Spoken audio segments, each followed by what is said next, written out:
everyone! Kumusta kayong lahat? Ayan, na naman namimiss ko kayo. Sana ay okay kayong lahat. So, for today's video pala is magluluto tayo ng minced beef macaroni sopas. So, ayan, yun yung ating recipe na lulutuin ngayon. Simple lang siya, guys.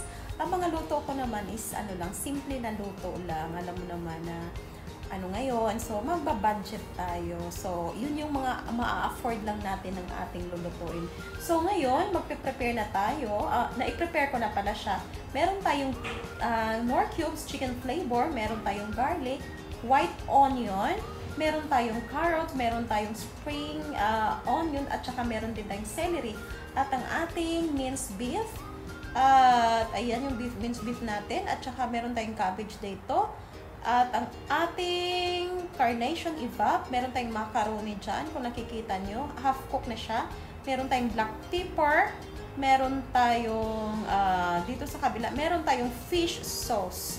So, hindi na tayo maglalagay ng asin. So, fish sauce na yung gagamitin natin ng ating butter na panggisa. So, yun ang ating mga gagamitin ngayon ingredients. So, ngayon, maglalagay na tayo ng butter sa pan. So, kung nakikita nyo, konti lang yung butter na inilagay natin. Kasi nga, mamaya, makikita nyo rin yan, yung medyo mamantika siya. So, kitang-kita ninyo yung oily ng ating butter. So, spread out lang natin siya sa buong pan para magiging oily yung ating pan. So, isot na natin ang ating white onion. White onion ang ginagamit ko dyan, guys. Kasi nga, yun lang yung available ko sa ref. Depende na sa inyo kung gusto nyo gumamit ng red onion or white onion. So, depende na yan. Kasi pareho lang naman ang lasa dyan. Kung para sa akin, pareho lang ang lasa. So, basta gayon lang yung available sa akin. So, yun lang ginamit ko. At saka, sinunod ko na rin yung ating bawang or garlic. So, ayun.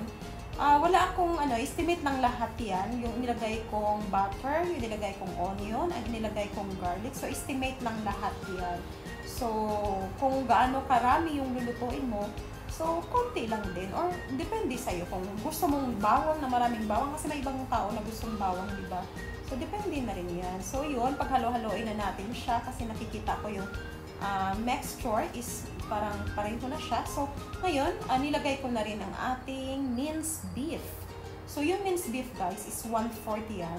So, alam mo na, babudget tayo. So, kalahati lang yung inilalagay ko dyan.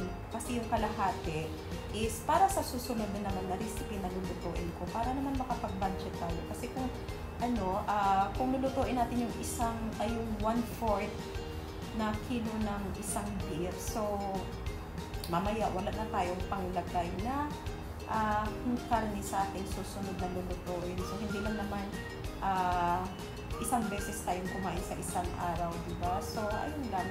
Budget lang na kaya sa bulsa. So, ganun. Minsan yung 1/4, ang ginawa ko, 3 beses yan ginamit ko. So, ngayon guys, lalagay na natin atong carrots. So, ayun na.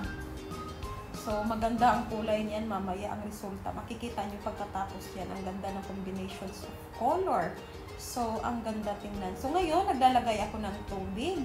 So, pakunti-kunti lang yung tubig ang gagamitan natin. Kasi nga, ayaw din natin sobrang dami yung tubig na ilalagay. Kasi nga, mamaya meron pa tayong carnation evap. So, kung nakikita nyo, kasi nga, yung pagka maritis ko lang talaga, guys. So, naglalagay na ako ng isang buong Knorr cubes chicken flavor, at saka yung ating fish sauce at ang ating black pepper. So, estimate lang din yan. So, hindi naman gaano karami yung lulutuin natin. Good for 3 persons. So, yung 3 persons pala, guys, na sinasabi ko is meron pa ako niyan mamayang hapunan at saka almusal. O, kita nyo?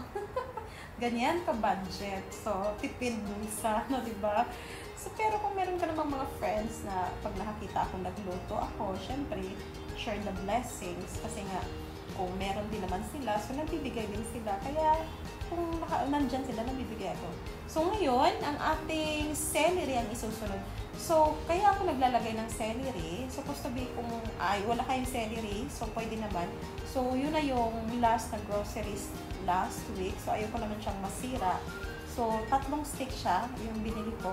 Tapos meron siyang natirang isang stick. So, why not? Inilagay ko na lang siya dyan sa ating sopa. So, match naman siya yung panglasa niya para dagdag flavor. At ngayon, isusunod ko na yung ating cabbage. So, yung cabbage natin, guys, 1/4. Siguro, ano lang hindi siya umabot ng 1/4. Kalahati lang talaga. Last week ko rin nila ng grocery. So, puro budget yan ha. Puro budget. So, ayan. Kung tutuusin lang, kasi kung bibili ka kasi sa labas, mapapamahal ka. Kaya, ganyan ang ginagawa ko. Ngayon, nag-add na ako ng tubig. So, konti-konti lang. Kasi nga, mamaya, maglalagay tayo ng evap na pang creamy ng ating sopas. So, hintayin lang natin 5 to 7 minutes na kukulo siya. So, kasi nga half lang naman yan At saka yung ating macaroni, yun, nakikita nyo, ilalagay ko na ang ating macaroni. Yung macaroni pala natin, guys, is pinapakuluan ko na siya. So, half cook na rin siya yung ating macaroni. So, ganyan, para mabilis. Kasi kung hindi ko siya lulutuin, mas matagal. Tsaka anong oras na, 2:00 na wala pa akong almusal tsaka tanghalian. So, ganun ang ginawa ko. At saka kung nakikita nyo, sinusunod ko ng ating string beans na kumarites Catalan Gretchen. At ang ating, the last one, is ang ating carnation evap. So, ayan natin, Kim. At sobrang takam na akong kumain sa ating sopas. So, paghalo-haloin lang natin at hintayin na natin siyang kumulo. Last 5 minutes. So, ayan. So, kung nakikita nyo, medyo orange pa. Hindi pa totally as in luto yung ating carrot, guys. Sinasadya ko yan kasi ayoko yung vegetables. Gusto ko talaga yung vegetables na half-cook lang. So, kaya nandyan kasi yung vitamins sa mga half-cook na luto. Depende ha, sa mga vegetables. Pero kung sa mga karne, ayaw ko mag-half-cook sa karne. So, ganun lang ginagawa ko. Paghalo-haloin lang natin. So, ano pang hinihintay ninyo? So, ayun na. I-prepare nyo na ang inyong mga bowl dyan para sabay na tayong kumain. So, ayan. Malapit na siyang matapos, guys. So, nakikita nyo ang ganda ng mga kulay. So, meron siyang yellow. Nakikita nyo, di ba sinabi ko kanina na mag-oily din siya. So, kunting butter na inilagay natin, pero nakita nyo, nag-oily siya sa gilid. Yun yung dahil sa butter. So, ang ganda ng kombinasyon ng color, guys. Orange, green, yellow. Wow, ang ganda. So, tapos na tayo. Ito na. Thank you so much for the support, guys. Bye-bye. See you to the next video.